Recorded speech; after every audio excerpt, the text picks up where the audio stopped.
जय श्री राम साईं। दोस्तों,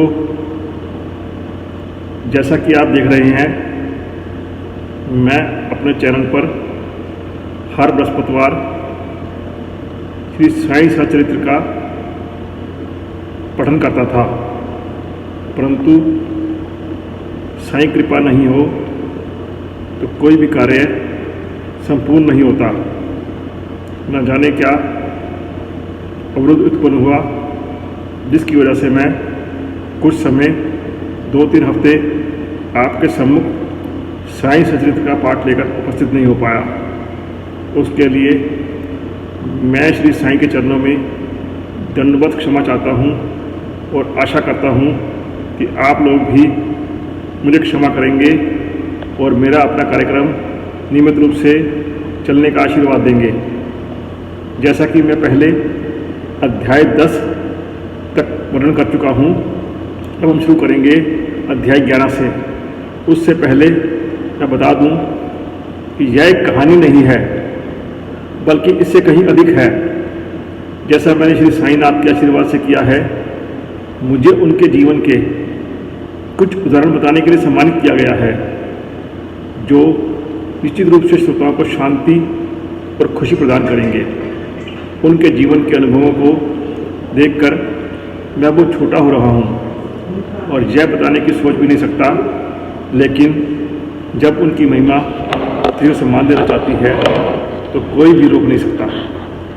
यह वही है जो मुझे लगता है एक सम्मान मिला है, और गुरुवार को श्री साईनाथ के अनुयायियों को जीवन का आशीर्वाद होगा। अध्याय 11, सगुण ब्रह्म श्री साईं बाबा, डॉक्टर पंडित का पूजन, हाजी सिद्दीक फाल्के और तत्वों पर नियंत्रण। इस अध्याय में हम श्री साईं बाबा के सगुण ब्रह्म स्वरूप, उनका पूजन तथा तत्व नियंत्रण का वर्णन करेंगे। सगुण ब्रह्म श्री साईं बाबा। ब्रह्म के 2 स्वरूप हैं, निर्गुण और सगुण। निर्गुण निराकार है और सगुण साकार है। वे एक ही ब्रह्मा के 2 रूप हैं, फिर भी किसी को निर्गुण और किसी को सगुण उपासना में दिलचस्पी होती है। जैसा कि भागवत गीता के अध्याय 12 में वर्णन किया गया है, सगुण उपासना सरल और श्रेष्ठ है। मनुष्य स्वयं शरीर, इंद्रिय आदि में आकार में है, इसलिए उसे ईश्वर की साकार उपासना स्वभावतः ही सरल है। जब तक कुछ काल सगुण ब्रह्मा की उपासना ना की जाए, तब तक प्रेम और भक्ति में वृद्धि ही नहीं होती। सगुण उपासना में जैसे जैसे हमारी भक्ति होती जाती है, हम निर्गुण ब्रह्मा की ओर अग्रसर होते जाते हैं। इसलिए सगुण उपासना से ही श्री गणेश करना अति उत्तम है। मूर्ति, वेदी, अग्नि, प्रकाश, सूर्य, जल और ब्राह्मण आदि सब उपासना की वस्तुएं होते हुए भी सद्गुरु ही इन सभी में श्रेष्ठ है। श्री साईं का स्वरूप आँखों के सम्मुख लाओ तो वैराग्य की प्रत्यक्ष मूर्ति और अन्य शरणागत भक्तों की आश्रय दाता है।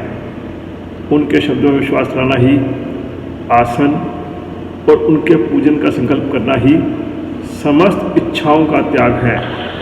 कोई श्री साईं बाबा की गणना भगवत भक्त अथवा एक महान भक्त में करते थे या करते हैं, परंतु हम लोगों के लिए तो वे ईश्वर अवतार हैं।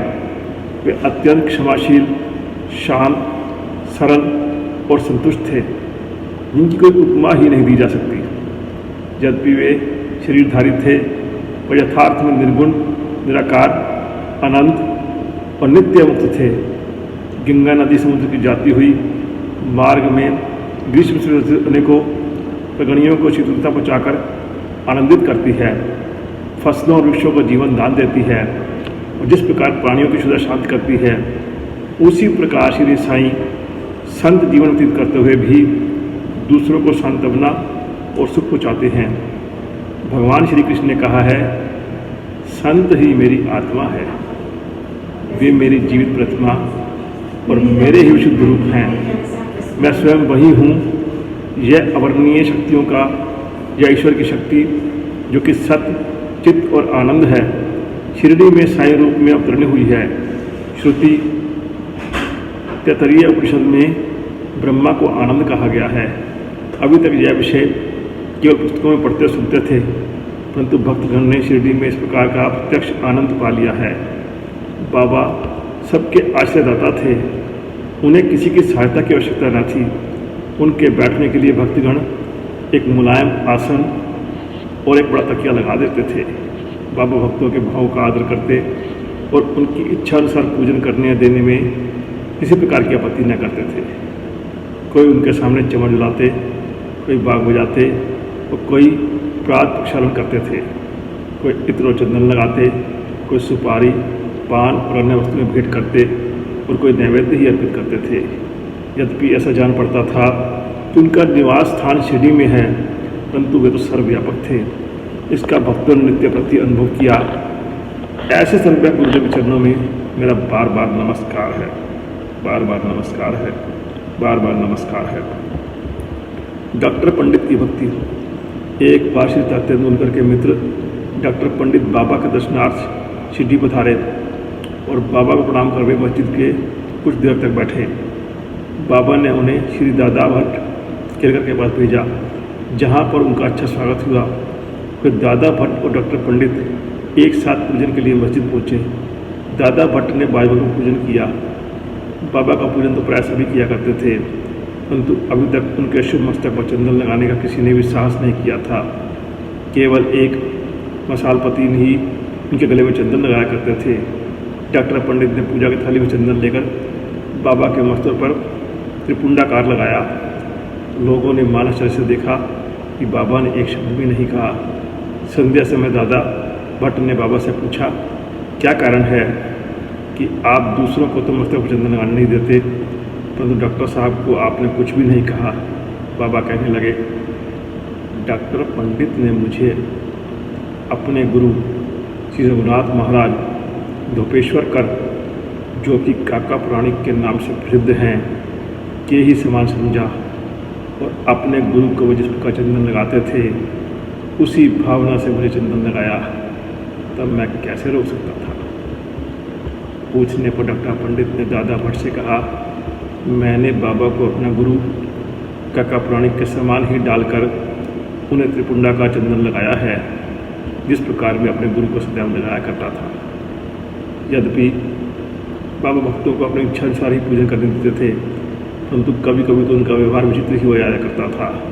जब कभी वो पूजन की थाली फेंक कर रुद्र अवतारण धारण कर लेते, तब उनके समीप जाने का साहस ही किसी को ना हो पाता था। कभी वे भक्तों को लड़ते और कभी मौन से नरम होकर शांति और क्षमा की मूर्ति से प्रतीत होते थे। कभी कभी वे क्रोध अवस्था में कम पायबान हो जाते और उनके लाल नेत्र चारों ओर घूमने लगते। तथापि उनके अंतःकरण में प्रेम और मातृ स्नेह का स्रोत बहा ही करता था। भक्तों को बुलाकर वे कहा करते थे कि उन्हें तो कुछ ज्ञात ही नहीं है कि वे कब उन पर क्रोधित हुए। यदि यह संभव हो कि माताएं अपने बालकों को ठुकरा दें और समुद्र नदियों को लौटा दें, तो ही वे भक्तों के कल्याण की भी अपेक्षा कर सकते हैं।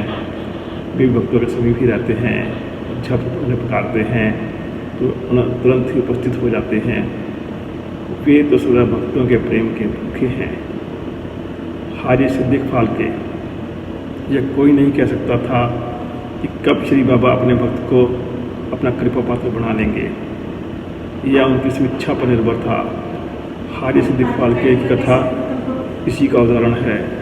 कल्याणवासी एक यवन जिनका नाम सिद्दीक फाल्के था, मक्का शरीफ को हज करने के लिए शिरडी आए। वे चावड़ी की उत्तर की ओर रहने लगे। मस्जिद के सामने खुले आंगन में बैठा करते थे। बाबा ने उन्हें 9 माह तक मस्जिद में प्रविष्ट होने की आज्ञा न दी और न ही मस्जिद की सीढ़ी चढ़ने दी। फाल्के बहुत निराश हुए और कुछ निर्णय न कर सके कि कौन सा उपाय काम में लाया जाए।